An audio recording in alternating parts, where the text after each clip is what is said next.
There is a place where morning does not begin with the sun, but with mist, where the mountains exhale, silence, and the sea hums in a language that only fishermen remember.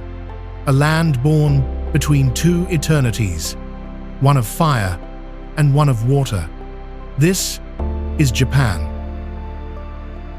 Not the Japan of headlines or neon, but the Japan that breathes beneath it. A whisper between centuries, a conversation between gods and men, between what is made and what remains. From the snow-crowned north of Hokkaido to the coral breaths of Okinawa, Japan stretches like a dream, folded in on itself. It is a country made not by expansion, but by restraint. A culture carved by earthquakes and rebuilt by patience.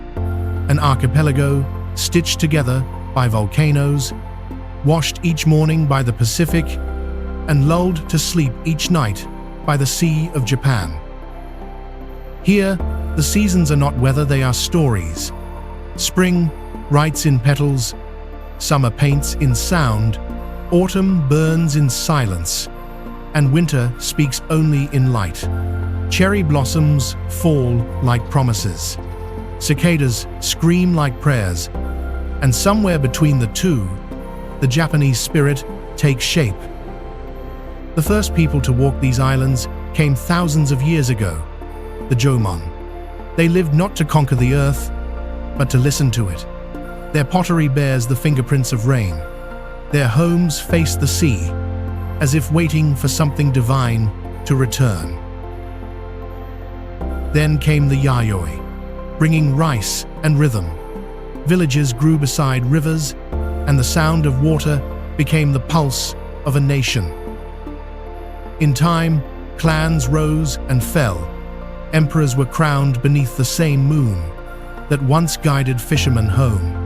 And out of chaos, order took root, a kind of order the world had never seen.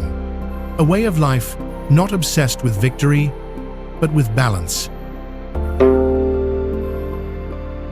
They called it Wa Harmony.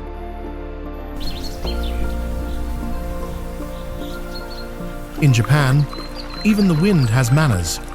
Every movement, every pause, every silence, deliberate. This is a land where emptiness is not absence, but invitation. Tea is not about the drink, but the space between sips. Gardens are not for walking, but for seeing. And silence. Silence is not the lack of sound, but the presence of everything.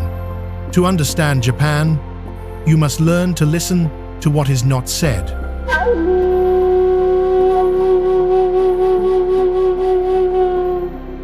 The land itself tells the oldest story. Mountains rise from fire, reminders of the gods who never left. They call them kami, spirits that dwell in rocks, rivers, trees, even shadows. Here, divinity is not in the heavens, but in the moss on a temple step. From this belief grew a philosophy, Shinto, the way of the gods, the way of purity, the way of living with the unseen. It asks for no faith, no conversion, only respect. To bow, to cleanse, to thank. And when Buddhism arrived from across the sea, it did not conquer Shinto, it danced with it. Together, they built temples that breathe and shrines that whisper. Stone and wood, prayer and wind intertwined. In the heart of the land lies something both fragile and eternal, a sense of impermanence. They call it mono no aware, the beauty of things that end. It is the sadness of a falling petal, the smile of a goodbye that knows it will never return.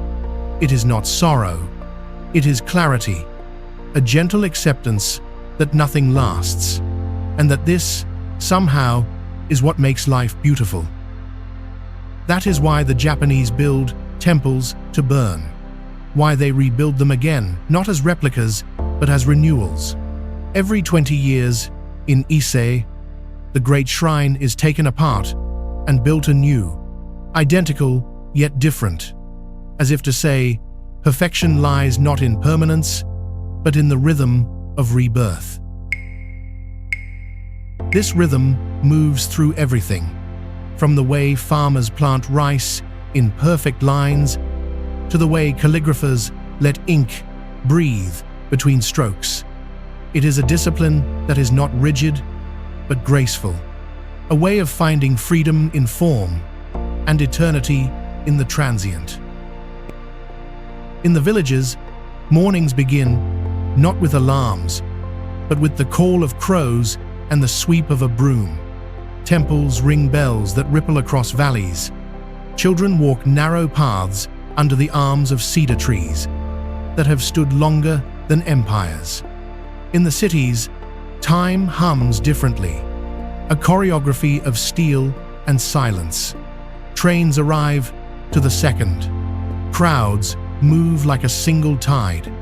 And yet, beneath the neon and noise, there remains that same pulse, the one the Jomon once felt in the waves. Tokyo may blink, but Japan breathes.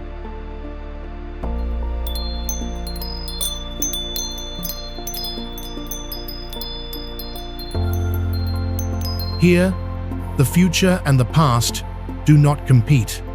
They converse. A monk with a smartphone, a robot bowing before an altar, an old woman feeding koi in a pond that once reflected samurai armor. Tradition does not resist technology here. It teaches it humility. The Shinkansen cuts through the countryside like a thought too fast for words. Yet every station it stops at feels like an echo of something ancient. This is the paradox of Japan. Motion without haste, modernity without arrogance, power without volume.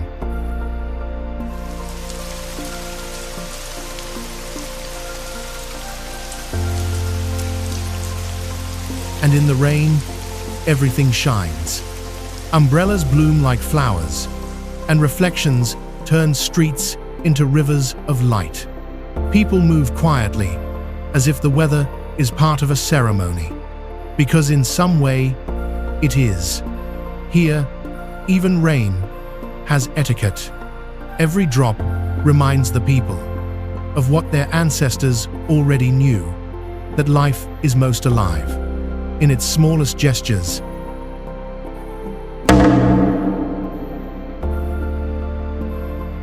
There is a line that runs like a spine through the Japanese archipelago. It is not drawn by men, but carved by time.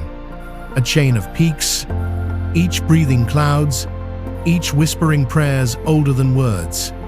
They call them Yama Mountains. But to Japan, they are not geography. They are gods. From the volcanic breath of Mount Asama in the east, to the snow-veiled majesty of Mount Daisen in the west, and the sacred cone of Fuji in the heart, Japan is a country defined not by borders, but by elevation. Here, mountains are not obstacles. They are origins. Long before maps or empires, villages grew in their shadows, rice fields rippled in their valleys, and pilgrims climbed their slopes, not to conquer them, but to listen, because mountains speak in wind, in silence, in the language of patience. The Japanese have always looked upward for wisdom. They call it Shugendo, the path of ascetic practice, a way of the mountain, where monks, known as Yamabushi, leave behind the world to live among spirits and stones. They bathe in waterfalls cold as truth, walk barefoot through snow, and sleep beneath shrines of moss and sky. To them, enlightenment is not found in temples, but in the pulse of nature itself.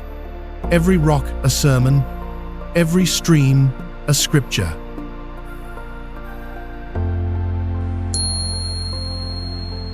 Across Japan, shrines cling to cliffs, as if afraid to fall from heaven.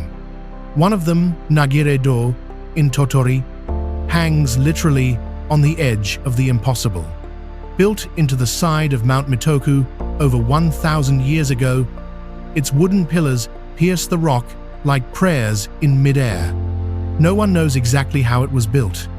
Legend says the founder, a monk named Enno Gyoja, threw the shrine from below, and the gods caught it. To this day, reaching it is not a hike, it is a ritual. You climb barefoot, gripping roots and ropes, every step a confession, every breath a vow.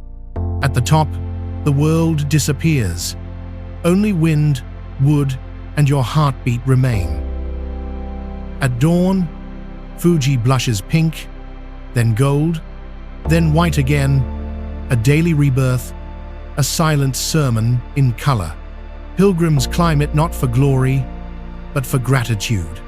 To reach the top and bow to the rising sun is to acknowledge how small and yet how complete one can be. Even from afar, Fuji governs the imagination. It stands alone, yet belongs to everyone.